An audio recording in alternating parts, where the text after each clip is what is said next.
আমার একটা বক্তব্যকে কাটিং করে খুব ছাড়াচ্ছে কি আব্বাস সিদ্দিকী বলেছে টিএমসি কে ভোট দিলে ঈমান চলে যাবে। শুনেছেন এই কথা? এই জোরে বলেন। আমি কি পুরো বিষয়টা কি বলেছি একটু বলে যাব? অসুবিধা আছে শুনতে? হ্যাঁ, আমি এতটুকু কথা তো বলিনি, তার আগে নিশ্চয় কিছু কথা আছে, পরেও কিছু কথা আছে। ওই যেমন ফোর পাস শয়তানটা বলছে কোরআনে নাকি আছে মুশরিকদের ঘরে ধরে ধরে মারো। আরে তার আগে কি আছে দেখ, পরে কি আছে দেখ, সবটা দেখে বলবি তো। ঠিক তেমনই ওই মুশরিকদেরই চালারা আজকে আমাদের আজকে কেটেছে, কেটে শুধু এইটুকু দিয়েছে টিএমসি কে ভোট দিলে আব্বাস সিদ্দিকী বলছে ঈমান চলে যাবে। আরে তার আগে কি বলেছে দেখ। আচ্ছা ওই ধানের মতো দেখতে একটা কি জিনিস যেন ঘরে নিয়ে যে বাদ দেয়, ওটাকে কি বলা হয়? আখড়া না চিটে? আখড়া বলে ওকে আবার, যে আর একটা ভাষা শিখলাম আখড়া, দেখ আমরা চিটে বলি, মানে ধানের মতো দেখতে বাদ দেওয়া হয়। কারণ কি? চিটে কেন বাদ দেন? দেখতে এক হলেও কি হবে, ভেতরে আসল মালটা নেই, অর্থাৎ চালটা নেই।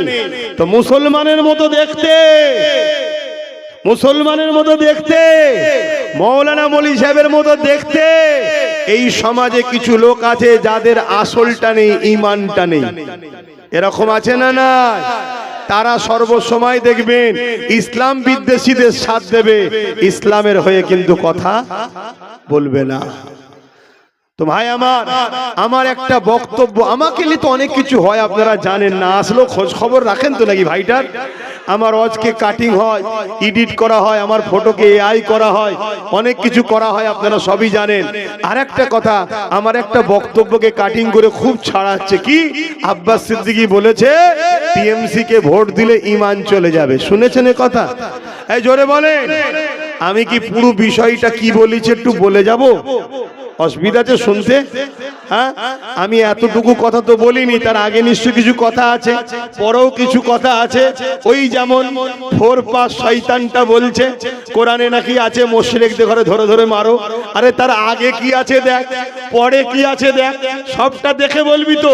ঠিক তেমনই ওই মুশরিকদেরই চালারা আজকে আমাদের আজকে কেটেছে, কেটে শুধু এইটুকু দিয়েছে টিএমসি কে ভোট দিলে আব্বাস সিদ্দিকী বলছে ঈমান চলে যাবে। আরে তার আগে কি বলেছে দেখ, পরে কি বলেছে দেখ, সবটা দেখা দরকার আছে না? নাই। হ্যাঁ, তবে মানুষ অত বোকা নেই, গরিব হতে পারে, বেঈমান কখনো নিজের দিনের সওদা করতে পারে না। একটু শুনতে রাজি আছেন আপনারা? কারা শুনতে রাজি আছেন হাত তুলে দেখান।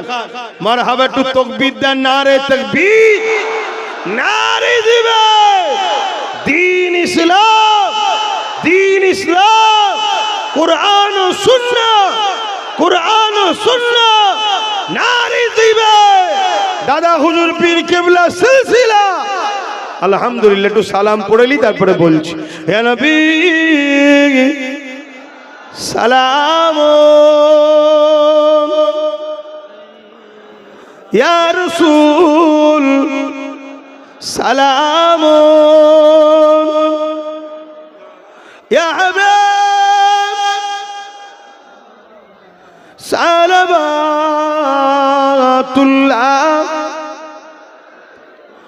কঠিন হাসরের দিনে কি আছে মোদের কপালে, গুনাহগার উম্মাহ এত আপনার লইবেন সঙ্গে মাহশরে। নবী সালাম, ইয়া রাসূল ইয়া হাবিব।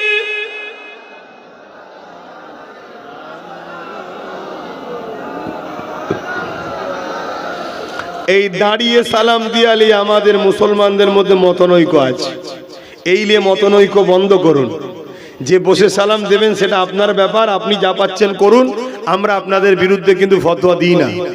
আর আমরা দাঁড়িয়ে দিই আমাদের বিরুদ্ধে আপনারা ফতোয়াবাজি বন্ধ করুন। এটা প্রেমের ব্যাপার, আপনার বসে লাগছে প্রেম, আপনি আপনার প্রেমের জায়গায় থাকুন, আমার দাঁড়িয়ে দিয়া প্রেম আমি দাঁড়িয়ে দিই। এখন এই লড়াই করতে করতে মসজিদ তো আমার আপনার সবার চলে যাচ্ছে, কবরস্থান তো তোমার আমার সব চলে যাচ্ছে।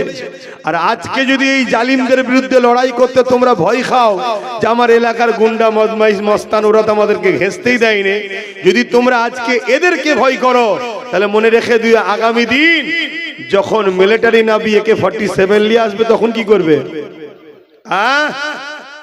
সংগঠিত হও, ঐক্যবদ্ধ হও, তৈরি হও। তোমার গণতান্ত্রিক অধিকারকে যদি কেউ কেড়ে নিতে চায়, দেশ তোমাকে রাইট দিয়েছে, ভালো মতো আচ্ছা মধ্যম হরহরে স্টিম জার্মানি কুত্তা খাইয়ে একেবারে ছেড়ে দেবে। কথা বুঝে আসছে না? না এখনো তবুও তুমি সংগঠিত হলে পারবে, তোমরা এক হয়ে থাকলে পারবে, কিন্তু কালকে যদি তোমাকে ওপর থেকে একদম উচ্ছেদ করতে আসে তখন কি করবে? হ্যাঁ, এগুলো ভাবো। আর এই দাঁড়ানো বসালে নিজেদের মধ্যে ঝগড়া বন্ধ করো। যে যার সিলসিলা, যে যার জামাত, যার যেটা আছে তার নিয়ে থাকবে যাও। আমরা দাদা হুজুর নিয়ে আছি, আমরা দাদা হুজুর নিয়ে থাকবো, কিন্তু দিনের শেষে মসজিদকে বাঁচাবার জন্য সবাইকে ঐক্য হওয়া দরকার আছে না? না, এটা বুঝুন। আসেন আরো একবার সালাম পড়িয়া নবী সালাম ইয়া রাসূল সালাম ইয়া হাবিব সালাম সালাওয়াতুল্লাহ। সকলে বসেন, কারণ নামাজের ব্যাপার আছে, সকলে বসেন। আর একটু এই কথাটা বলে দিই, এক্ষুনি দোয়া করে দেবো। কি বল?